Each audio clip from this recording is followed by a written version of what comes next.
रंजालि बैसागुसिम गेजेराव साननैसो समल'सै। रंजालि बैसागुखौ बरायनो सिफुं बानायगिरिफोरा सिफुं बानायनायाव मुखुब जादों।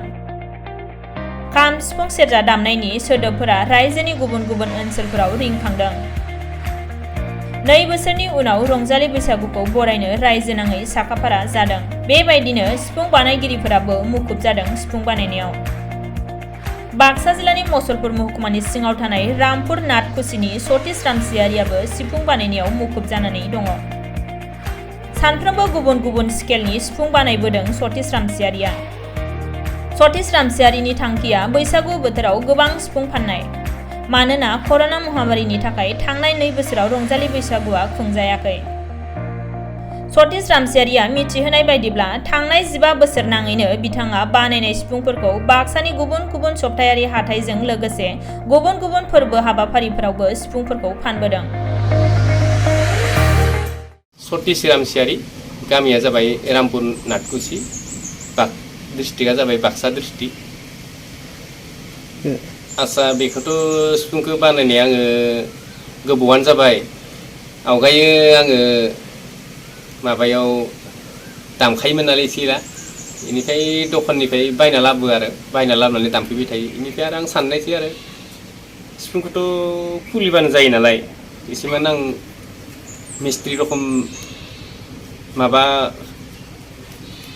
माबाखा नालाय, बेनिफ्राय आं बानायनायसै आरो बानायनानै ओमफ्राय बिदि बानायबाय थानानैनो बेनिफ्राय आरो माबानोसै आरो ओमफ्राय मिस्ट्रि रखम बानायनानै ओमफ्राय दखानाव सानसेखालि थांफिननानै पाठसालानिफ्राय बायना लाबोदोंमोन नालाय, बेयाव आरो आं खोन्थाफिननोसै आरो सिफुंखौ आंबो बानायदो बानायनायालाय, बेनिफ्राय आरो दा माबायदि जादोंथाय होननानै ओमफ्राय गाव बिनानै नायनानै बेनिफ्राय आरो लाखिनोसै एक्स'यै बेबायदि आरो। दा आरो लोगोसे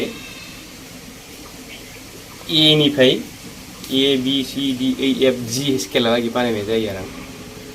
जि स्केल मोनसे सिफुङा मथा-मथि स्केल मोनसेना गोदोरबो नांगौ, गेजेर सिरिसनिबो नांगौ, ओमफ्राय फिसाथारबो नांगौ।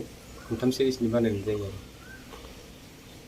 आङो बाजार फाननाय जायो, फुजायावबो फानो, बेबायदि फानो आरो। माबे बाजाराव फानो? दा फाननाया मथा-मथि जा बरमा फानो, मसलपुर, सिंग्रा बाजाराव, दुमनि, सिमला बेफोराव फानो आरो। बायग्रानि माबायदि दामा? बेसेना 100निफ्राय मथा-मथि 1000। दा थेवब्लाबो 1000निफ्राय ओरै बायनो नागिरबाङा, खमथार बायो। जायफोर क्लासिकेल लानाय बिथांमोनासो बायो। बेनिफ्राय आरो जायफोर ओरैनो सिखायनायनि थाखाय, बेनिफ्राय आर'जफोरनि थाखाय फिसाफोरखौ लाङो, बिहुफोरनि थाखाय फिसाखौ लाङो आरो। फिसाखौ बुङो खायसेफोरा, थारमाने मानो इसेबां दाम होननानै बुङो आरो।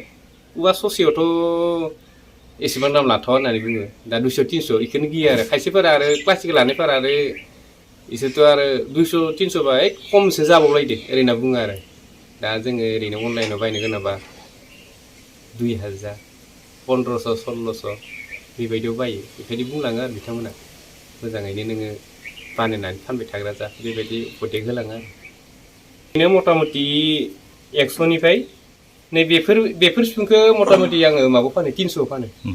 सि मेजर इयो 300। ओरैनो दखानाव बायनांगौब्लाथाय 1200 बायनांगौ बेफोर सिफुंखौ।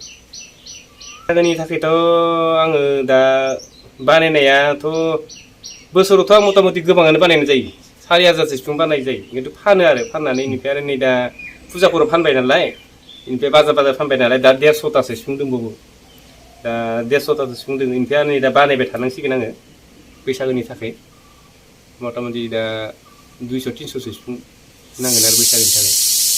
बाहेरनिफ्राय ओरैहाय अर्डार फैथ'वाखै, आं ओरैहाय माबाबो होआखै नालाय, इउटुबफोरावबो होआखै नालाय, बेबायदि बाहेरनिफ्राय फैथ'वाखै आरो। खिन्थु गोजाननि लांबाय लांनायालाय, जेरैबायदि डिब्रुगड़नि लांबाय, क'क्राझारनि लांबाय। 2022-2023 सोलोंथाइ बोसोरनि थाखाय चिरां जिल्लानि बेंटलाव थानाय मोनसिम सिब्राय इंलिश स्कुलाव नार्सारिनिफ्राय थाखो 8 सिम फरायसाफोरनि मुं थिसननाया सोलिगासिनो।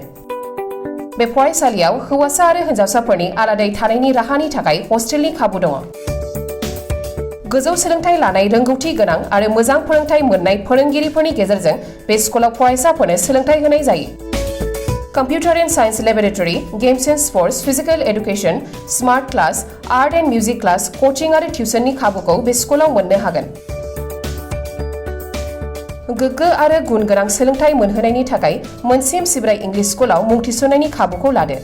आबुङै मिथिनो थाखाय 99548 52542 94357 59226 आरो 60018 99387 मबाइल नाम्बाराव फोनांजाब खालामनो हागोन।